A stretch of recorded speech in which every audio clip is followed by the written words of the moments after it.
Hello everyone and welcome back to Enter the Ether, the podcast all about the upcoming third-person MOBA Ethereal Clash of Souls. I'm your host, the Mangoose. Joining me, as always, is the one and only JellyKnees. How you doing, Jelly?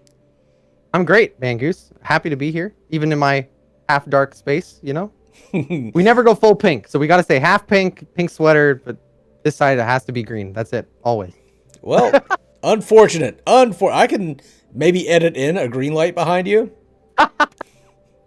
That'll just add hours to the render process. Yeah, exactly. No big deal, right? Live stream. Yeah, a lot to talk about. That was a thing. It was a thing. There was some good, there was some bad, there was some ugly, but... Yep. I mean, overall, I think the gameplay we got was super awesome. Yeah. And it made me excited to see the whole 9 yards. To see everything. The camps, to see what they looked like. Hear what most of the buffs are going to do. What it looks, the lanes themselves, feeling how large everything really was. Right. In the spotlights, it always felt kind of constrained, that you were always kind of in the same box and you didn't really explore that. But seeing them run around was a way different experience. Yeah. And it looked really good. I mean, well, once the stream crashed the first time, then it loaded back up. The gameplay looked really good. Like it. Mm-hmm. Like everything was working really well. That was supposed to work well. There was a lot of functionality that was missing from the game because it is a pre-alpha build, so they didn't have like Malaya's Reaper passive. That wasn't activated, so we didn't get to see Malaya climbing up anything. We did get to see her dash over a few things and dash into some places that Reapers will possibly get to. So we did see that there are places on the map where it will benefit you to be a Reaper. You can get up high, wait for somebody to pass by, and then jump down on top of them. Yeah, and the fact that her dash, in my head, her dash was always lateral.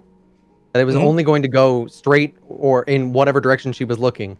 But the fact that she can look in a target direction even vertically and go that way is insane. With 2 dashes back to back, the potential there is huge. She might be able to dash up in the air and take out a Sky Slayer that's trying to get away. Yeah, exactly. That was my exact thought with it too. Or that she can dash, she can jump off of a lane, turn around and dash back onto it. Oh, the good old... Like, yeah, to bait people, right? Yeah. So you run like, I'm going, and you turn around, nope, I'm coming back. And what are they going to do? They chase after you, right? Yeah. Have fun in Void Lane. Like, and if you could dash through them as they're jumping, they'll take that fall damage and die. Oh, no, man. Oh, dude, I'm waiting for those plays now to see that happen. I forgot it does damage too. Dirty. Nice. That would be dirty. I like it. we got to see their item shop in game, which was nice to see. Yeah, looked really clean. I liked it. The cool thing that I noticed is there was a custom tab. So there was the tab for the items. It was recommended all items, and then it said custom on the top. So that implies that there's going to be some functionality eventually to have custom builds that you can make your own before the game and use on certain characters, which is nice. Which adds a lot to a game. I know from playing so much Fault lately that that's a huge complaint that people have about Fault, is that you only have the recommended or the all. And it's a little hard to sort through that stuff. Whereas if you could just make your own build before the game, you would know exactly what you want and when you want it. Yeah. And where it is. Because sometimes in the thick of it, it's a little hard to figure out where something is. Mm-hmm. Something my team has discussed for Ethereal.gg is eventually creating an app that you can import that build directly into the game somehow. So you just click a button that says like, okay, import this to my game. And then you'll have that custom build pre-made for you that you have all those items. So you don't even have to go in and make that. You can just go in and do that automatically. That would be awesome. Especially like if I could go to like your builds, like I find JellyKnees, find your build for Malaya, and then import it into my game so that I can use your build for Malaya without having to build it myself. Yeah, that's the hope. We don't know that UG will let us have that functionality, but we've talked about exploring that in the future. So that's something we really want to do. Yeah, that would be awesome. That'd be really great to have. Speaking of looking clean, I thought the UI looked really great. You mentioned that that Malaya's ability icons were the old ones, which I didn't even realize during the stream, but yeah. Leave it to me to look at the little teeny details on screen to find the thing, right? But yeah, her icons were different, so I asked about them, and they said that they were the ones in the stream were her old ability icons. The ones on the website are still the most accurate ones. Okay. So the ones you did in your video are still accurate from what we know. Okay. So let's talk about the jungle itself. Let's go over the buffs. Probably the biggest surprise out of all of them was the ice and fire buffs, I think. 100%. Yeah. So 100%. ice and fire wyvern, they both give team-wide buffs whenever you kill them. But the third time that the wyvern is killed by either team, that buff is permanent. Mm-hmm. So if your team kills the wyvern twice, and then the enemy team kills the wyvern after that, then they get a permanent buff, and that wyvern doesn't respawn. Yep. And that's for each wyvern separately. Sorry, wyvern, as I've been yelled at recently. But that applies to both wyverns individually. So you kill the fire wyvern 3 times and the ice wyvern 3 times, and then they'll stop respawning respectively. But it's not even... So it grants the buff permanently. So, for instance, the fire wyvern is that it deals dot damage over time. So you gain that ability permanently, and then there's also the bonus permanent effect of granting you a percentage more damage of whether it's physical damage or magical damage. It depends on what type of character you are, and armor and magic resist permanently. Right. That's insane. The fact that you're getting a permanent buff by itself is nuts, and then you're essentially getting 2 permanent buffs for killing 1 wyvern. Yeah. And that's all it takes. It doesn't matter if they get the first 2. If I go get that third one, sucks to be the other team. And because Skipper said during the stream that it was a comeback mechanic. Nah. If you've already gotten fire wyvern twice, I think it's far more likely that you're going to get it that third time than the enemy team is going to get it. Maybe they can sneak and get it while you're pushing their lane in. Maybe that's an option, but you're probably just going to lose the game at that point if you're messing around in the fire. Okay, I'm going to say this right now before we go any further. Old English phrasing, terminology, and pronunciation, they didn't have the internet back then, so there was different pronunciations and spellings for all kinds of different words. So if you say wyvern or wyvern, you're probably right. Just going to throw that out there. We can say whatever we want, and it'll be correct, because none of us lived in the fucking 1400s when the word wyvern was fucking invented. Yeah, I completely agree with you. Wyvern is just what I've always known, so it's hard to break that now. Yeah. But I also agree that I think it's going to be really hard for a team that didn't get the first 2 to get the third. Yeah. Because the only time I see that happening is if your team decides, oh, it's the third one, we need to go as 6 and focus this and secure it for our team instead of theirs. Now, strategically, I think one thing you could do, if you had a ward or something on the fire wyvern, and then if you see the enemy team on that fire wyvern, it might be a smart thing to go and take that ice wyvern. Because fire is wyvern, ice is wyvern. I've just decided that just now. So, I love this. I love it. I'm a big fan. So, but what do you think would be the more beneficial buff to get, ice or fire? I think ice will be more often the better one to take. Yes, it'll I depend agree. on your team comp, but with a slow on all autos or on all basics and abilities, that's insane. And especially a permanent slow that I always have that on. Right? That's an insane thing that Marina's Whirlpool slows the entire team. Congratulations, you're all slowed by 15% for 2 seconds. That's broken. Straight up, the fact that that's going to be a permanent buff for whoever gets the third one is absolutely insane.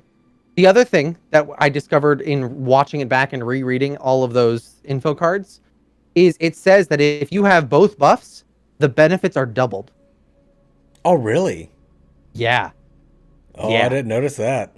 So the fire wyvern, whatever, fuck it. The fire one has the dot damage on the third is a 15 damage over 2 seconds or something, right? Right. If you go and you get the ice wyvern, Now that becomes 30 damage over 2 seconds every time you hit somebody, and it will constantly refresh itself. But that means that the slow from the ice is 30% slow on over 2 seconds. That's even more insane. So, like, the fact that they double up at all, I think, is ridiculous. It just is too much. I think they're strong enough as it is, making it so that if your team has both, they're doubles. They're like, yeah. You're essentially giving the team that has both like a 4 times advantage on the other team. They're strong enough as it is. You're already getting rewarded for getting the buff. And you're getting rewarded a second time for getting the second one. And then both passives are doubled on top of that. Like, that's broken. Yeah. And on my team, if I was playing in a 6 stack, I would say that's the third one. We all have to go get it. Doesn't matter what else is happening on the map. We go get that, we win the game. Like, it's just that easy. And the Atropos buff needs to be super good in order for you to commit to him when you could just go get one of the Wivrens instead. Yep. Like, absolutely. I guess we'll lead that to the Atropos buff, which is it buffs the minion's stats and speed for 2.5 minutes. I mean, if that's like double their damage and speed, then that might be worth getting for a final push, especially if you can get it while the enemy team is dicking around with Ice Wyvern. Mm-hmm. We kind of see that problem in Fault right now, in that Orb Prime isn't as good as taking 5 Raptors. Yeah. Right? So if you prioritize Raptors over Orb Prime, your team is still likely to be ahead. And the Orb Prime just isn't worth very much. I don't want to see the same for Atropos. That if I just have both Wivrens, then why do I care about Atropos? It doesn't mean anything to me. Yeah. Yeah, exactly. So, I mean, I guess we should talk about the rest of the buffs at the same time. Since we've talked about Atropos and the Wivrens. Yeah. So, I think the most controversial one, for lack of a better way to put it, is the purple buff. Yeah. This is the one that a lot of people were kind of like, I don't see this being used the way you guys hope it will be. Because, so, purple buff, for those of you that don't know, if you are a support, you're running the mask active ability. So in your loadout, you have to choose the active ability that's for the mask items. And you're building the mask items. This buff will give you, every time you use your active, it will heal and regenerate 15% of mana for everyone in a certain distance around you. For all allied myths in a certain distance around you. We did the math last night, and you basically get 1 cast. In the 3 minutes that the buff is active, you get 1 cast of your active. That for that entire 3-minute buff. So I don't see why you're making it active for 3 minutes if it's a single cast.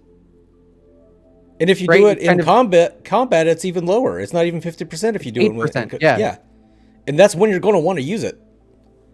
Exactly. So you get 1 cast for an 8% heal. Exactly. Which is a weird... I see the purpose of it, and I think in endgame team fights, 8%, I'll take 8% all day long, right? Don't get me wrong. I'm not complaining. If I'm the Talos going in and I get an extra 8% health instantaneously, I'll take that. But that's the only time I see that ability being used effectively. Partly because of the second half of the buff. If you don't have a mask item and you get this buff, you get an 8% damage increase just flat for a minute. That's bonkers. Yeah. Just if I'm fed on Malaya, if I've been going around collecting my bounties all game long and I'm already fed, I go get purple buff after I've cleared the jungle camps and I just go on a gank spree to all the lanes for the next minute. And I just 8% damage on top of already being fed. There's nothing you're going to do. It's a lot of damage. Yeah, granted it only lasts a minute, or as every other buff lasts 2.5, or if you have a mask, that one lasts 3 minutes. But yeah, it's just going to be far more beneficial, especially early game, for anybody else to take that purple buff. And and it's situated in Void Lane, the center lane of the Ethereal map. I really don't see Duo Lane going to Void. I don't either. I think it's too big a risk for Void Lane, for Duo Lane to be in Void Lane, with how many paths there are and how open it all is. Right.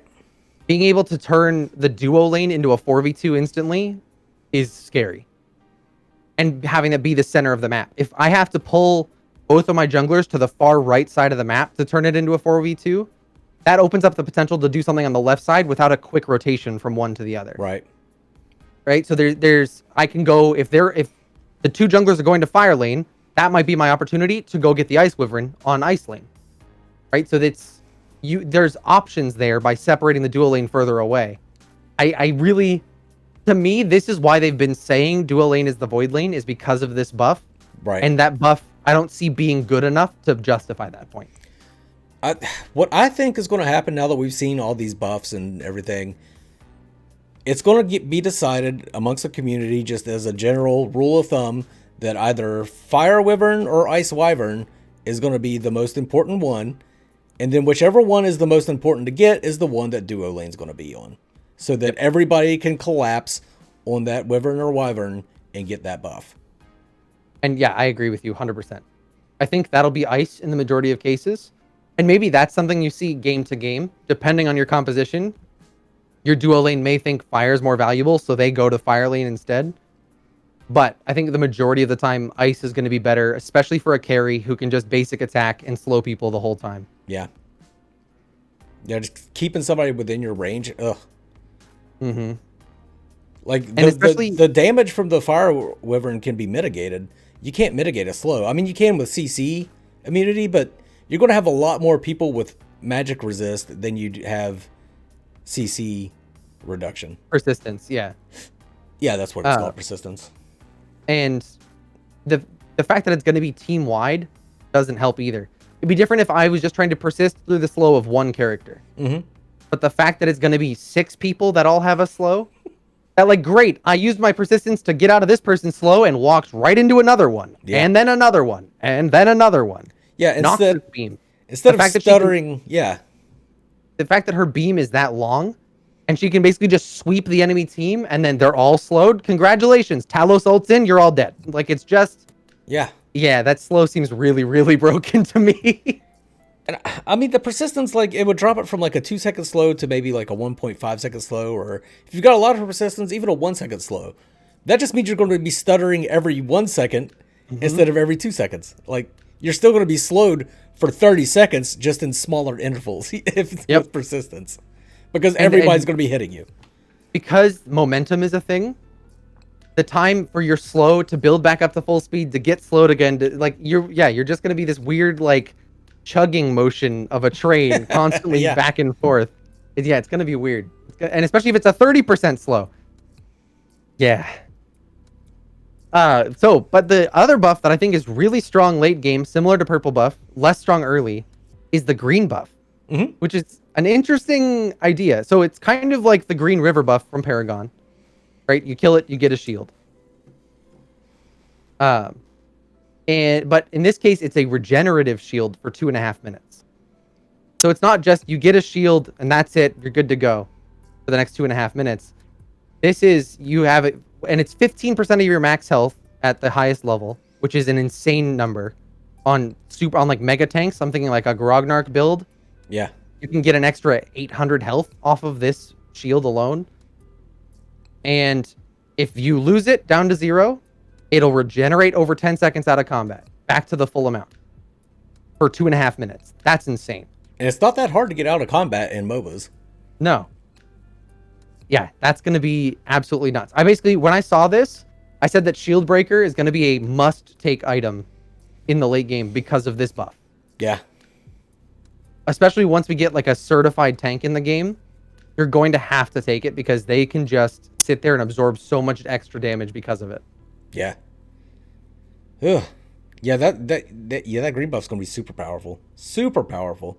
It doesn't explode whenever you blow it up like it did in Paragon, but I would much rather have a shield that constantly regenerates out of combat than have one that explodes and then it's just gone. I agree. I think early game it's going to be nice for the junglers because it's going to allow you that little bit of extra time to stay in the jungle and farm those camps. But late game it's going to go to your tank every single time. Yeah. I would hope so, unless somebody steals it. And then blue buff was just blue buff, just like every other MOBA ever. You get mana regen and cooldown reduction. So Yep. nothing surprising there. Good old blue buff. Super straightforward, Yeah. very clean, nice and easy. The weird thing is I expected the buffs to be duplicated in some way with how many camps there are. Mm-hmm. And there's actually only one of each buff on both sides of the map. Right. So blue buff is over on ice lane, red buff is on fire lane, and then green and purple are on void. That's it. Like that's where the buffs are. Yeah. That kind of surprised me. I think it's a They good did system. also mention, I should say with the buffs, that they're going to drop on the ground. They're not going to go to whoever killed it. Oh, really? I didn't know that. Yeah. So it'll be like Smite. So, exactly.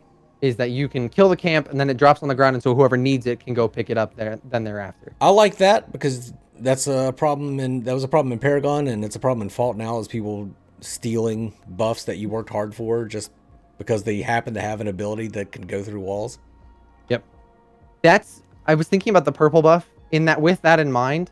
That's the only way I see purple buff maybe being used the way they want it to, is if I'm playing Malaya, I go through and I kill the camp and I leave the buff there for Marina to quickly run through and pick up. Yeah. But even then, I really don't see that buff being used in the way they want. No, I don't at all. It's going to. I wouldn't trust, the jungler's going to grab that buff right off the top and clear their jungle faster. especially in solo queue. No jungler is going to go, okay, support, you come take the thing that gives me more damage. Yeah. That's never going to happen. As a jungler, I would never give it up to my support if I could just get more damage off the cuff, right? I wouldn't expect you to as a support. Like, I would, if somebody tried to give me the purple buff, I'm like, no, you take it. I want to win this game. You take the purple buff. Yeah. Like, maybe I'll take it later. Maybe I'll take it later, but not right now. Late game, I see more potential for it. I'm still not 100% certain, but I see more potential for it.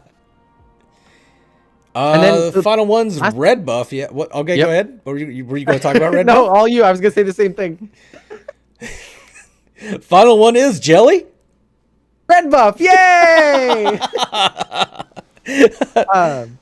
Health regen out of combat, kind of like I was saying last week when we were talking about it. The interesting thing is it's not a dot. We know that's now on the Fire Wyvern.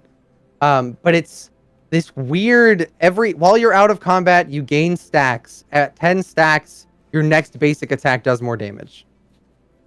See, I didn't understand this. That's why I wrote on the sheet something about stacks. At 10, you get extra basic damage. Yeah. Do the stacks give you anything, or they just tick up until you have basic? Not inherently. Yeah, they just tick up, and at 10, you get your next basic does more damage. Okay. Weird. To me, I think it should be less out of combat stacks, and I think it should be tied to your basic attacks. I think on Malaya, right? If I'm building a full attack speed build Malaya, I should be able to earn those stacks faster because I have enough attack speed and gain slightly more benefit from it. I agree. To me, this 10 seconds out of combat weirdness, yeah, it just... I honestly, with the best part of the buff is the health regen out of combat. Otherwise, I don't think it's going to be super useful. I think it's just going to be your last camp in a clear, in an initial clear of the jungle, you get red buff, and then that gives you your health to go clear a couple more camps before you back to base or gank a lane. See, I think that would be a much better buff for offlaner than a jungler. It is in the fire side. You and I both agree that Ice Wyvern... Fire is Wyvern, Ice is Wyvern.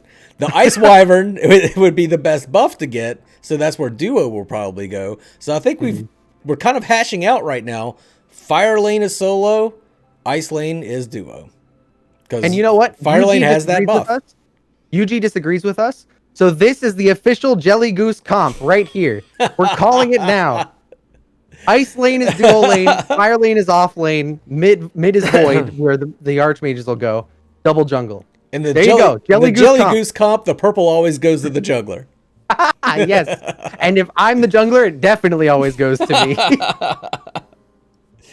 Oh, let's see some other interesting things in here. No movement penalty for moving backwards. So you can backpedal just as fast as you can run forward. Did you notice that? Yeah. I didn't notice that, but now that you mention it, it makes sense. Yeah, so you do get a penalty when you attack. You get a movement slow penalty when you attack. But instead of having to turn and run away from people and not knowing what's behind you, you can back up just as fast as you can do that and still watch abilities incoming and lighten you up. It doesn't make sense physically. No. to be able to run backwards just as my fast as you can run guess- forwards. But My guess is that they're gonna change that. you think That so? they'll add it eventually. That they'll change it to be, because that's broken. If as Dante, if I can just turn around, run at the same speed, and just throw my right click out, who's Yeah, but gonna as soon chase as you after me doing as soon that? as you right click, you're slowed. On Dante? No. No, as soon as because you of attack, basics. You're right. You're yeah, right. as soon as you attack, you Okay, that's true. But yeah, I don't know. To me, that seems questionable. it'll be fun to play with. It'll be fun to play with. Yeah. If it sucks, then I'm sure they could change it. But I think it's an interesting concept, and I'm willing to give it a try. I'll give it a shot. Absolutely. Something they mentioned, the mini buffs. They kind of called them offhand. They called them chonkers. I don't know if that's their actual name, but that's what they were calling them the entire stream. They're currently the only Paragon asset in the game. They won't be eventually, but that's just what we have right now. And they're bonus gold and XP, but they're harder to kill. And they're on the 4 corners of the map. So there's 2 of them on Ice Lane and 2 of them on Fire Lane, and that's it. I think this is fine. It's kind of weird that they get such a special camp for something that's not special, really. It's just like a tankier minion that gives you a little bit of bonus stats and stuff. I mean, it might give the duo lane or the solo laner something to do if their lane's pushed up too far. Yeah. It was a little weird to me, but I think it's fine overall for the game. Then the other one was the troll buff. Yeah. And they didn't go into detail. They said it's something used for in rotation, or useful in rotation. They didn't give any more details than that. But my stream, we kind of talked about it. We think it's going to be some kind of either token for the obelisk, that you have to kill a troll before you go to the obelisk to then use the obelisk to go somewhere else. Or You got to pay the troll toll to get into the voice soul. Exactly. Or they themselves will open up portals to other lanes. That's what I was thinking. So, which I think solves the canon problem as to how you're going to traverse between lanes, if at all possible. I'm curious what that looks like, though, in terms of traveling. Like, how are you going to be able to determine where this portal goes is going to be the weird thing. Guess we'll find out. I mean, right now, all we saw was from core teleporting to the side lanes. We didn't see them teleport anywhere else on the map. We just saw them jump down from ice and fire lane down to void lane, which made my stomach flip a little bit. Same.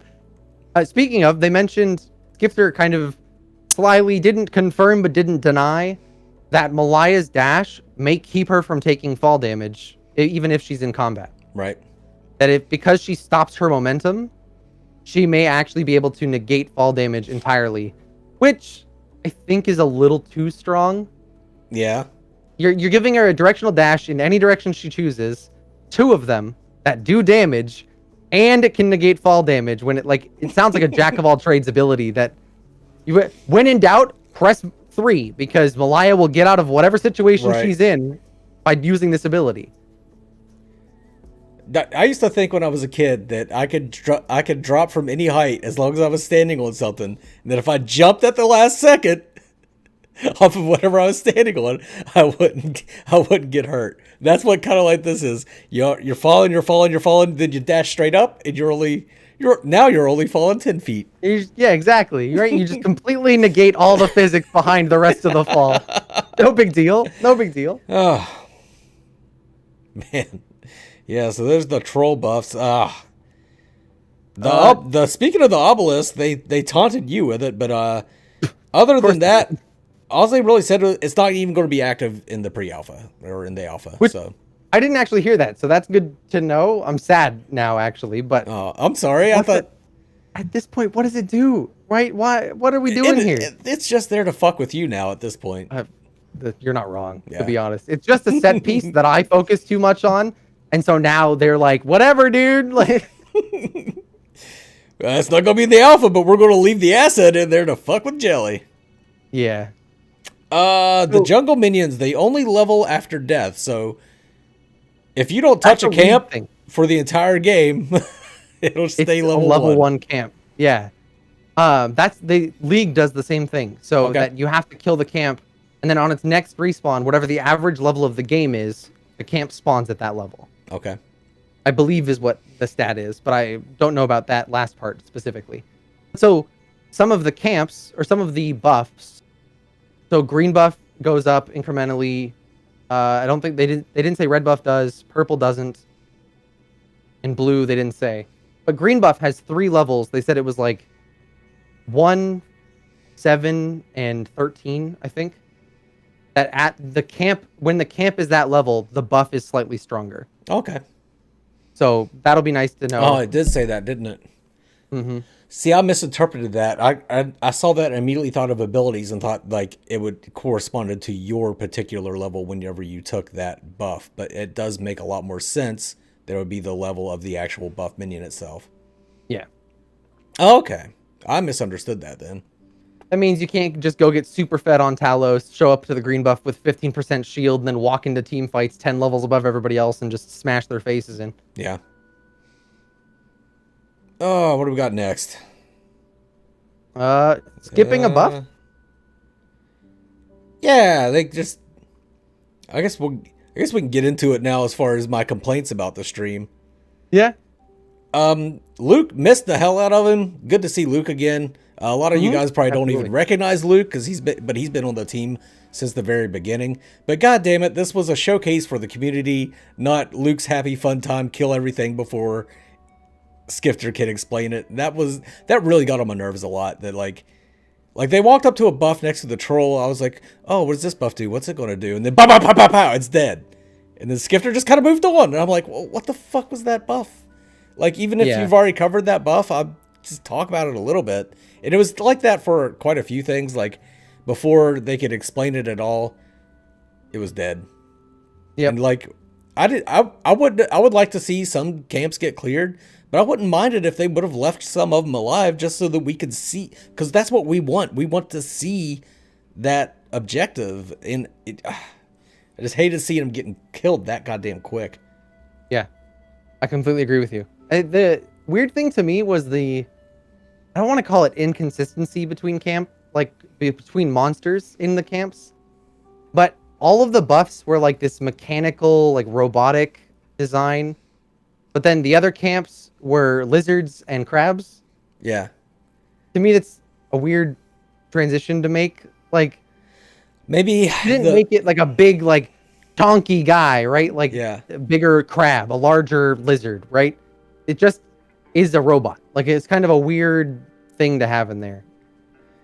I guess maybe they could say that because it's man-made, it was designed with these enhancements, and that's what you're taking, whereas the natural stuff doesn't have those enhancements. And maybe there's lore behind it. Maybe that's what it is. I haven't seen any lore, but yeah, that was a weird thing to me that just felt odd to have the two like vastly different minion types. Right.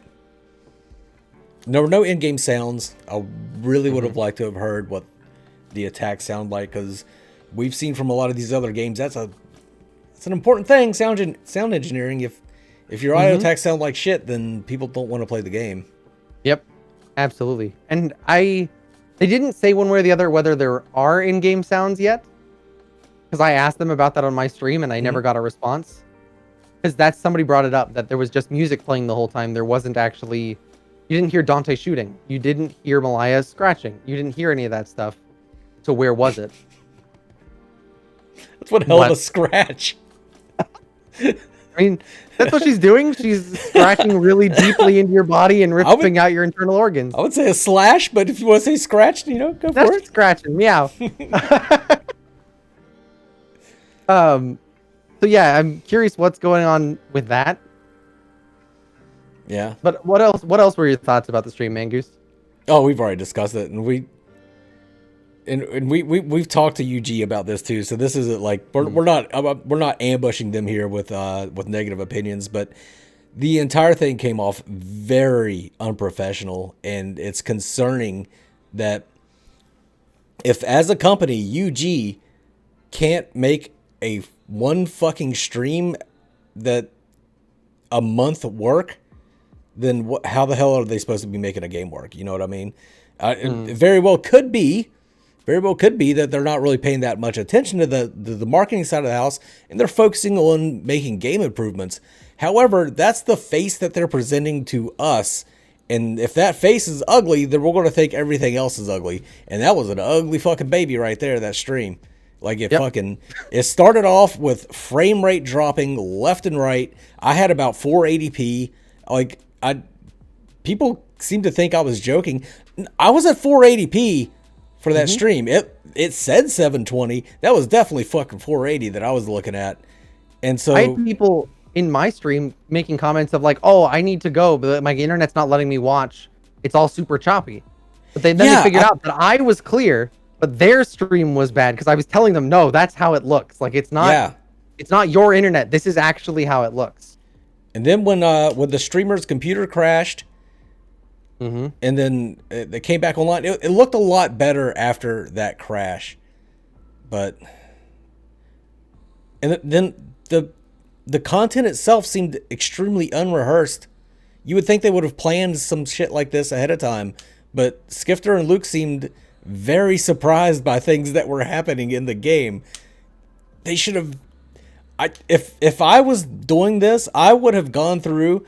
Like if I was Skifter and Luke, I would have gone through at least 3 or 4 times to just make sure I knew exactly what was going to happen as we ran through the map so that we could explain to the community. It should have been rehearsed a little more. Yeah, I completely agree. The other thing that was weird, that in a jungle reveal, we didn't see their jungle item be used at all. Yeah. Kind of was odd to me. And Skifter, I'm going to call you out here, brother. Jelly asked, "Can we see the mark?" And you were like, "What mark?" Like, what are those? The fucking jungle item in your game that you're the game dev of. You mean Malia's mark? He said. It's like, no. Yeah, and I wasn't convinced that was like sarcasm either. Like seemed genuinely confused about what I was asking. Confused. Yeah. I love Skifter to death, but the marks, man, the masks and marks. The other thing I'm curious about, they didn't say one way or the other, but I brought it up in my stream. They only ever bought tier 2 items. Oh, did they really? They did not buy anything at tier 3 despite having the gold to do so. Huh. I didn't notice that. You noticed the weirdest shit, man. I literally have tinfoil hats, Mangoose. What do you expect me? This is my job at this point. So maybe the tier 3 items aren't working. Yeah, I'm not going to make real judgments one way or the other. They didn't comment on it at all when I asked.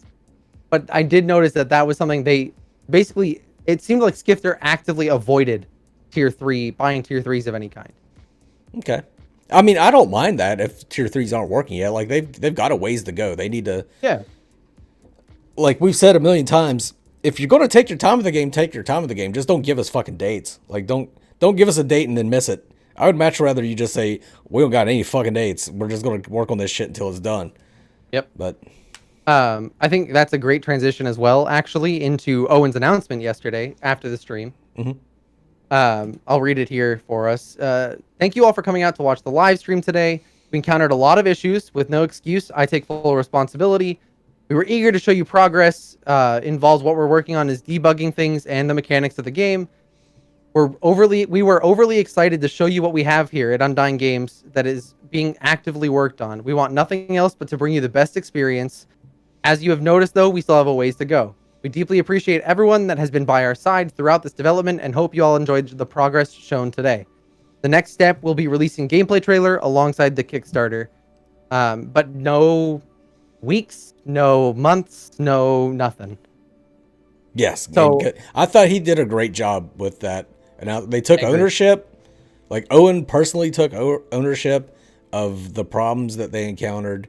They didn't give any dates. They just simply said, what was going on and gave us a pretty good explanation of why everything was a little janky. Yep, absolutely. I think, incredible post to make after that. Still saying that these are the next steps. We're still working toward that, but not hyping up the community in any way, shape, or form over it. Right. Speaking of, something I want to clarify for people that may not know is bugs pop up all the time, right? They had the crash when they killed the fire wyvern, and the game crashed. There's an extent where I think they should have known, because it should have been rehearsed, that that was going to be a thing. But saying that that crash puts them far away from being ready for anything, I don't think is accurate. Right. It is exceptionally hard to find and fix some of these bugs, but at the same time, once you find it and can fix it, it's fixed, right? Like it's, or you know where to look when it's broken, when it breaks on a different update, right? Like I wouldn't say that that one bug alone sets them further back than any other bug in the game.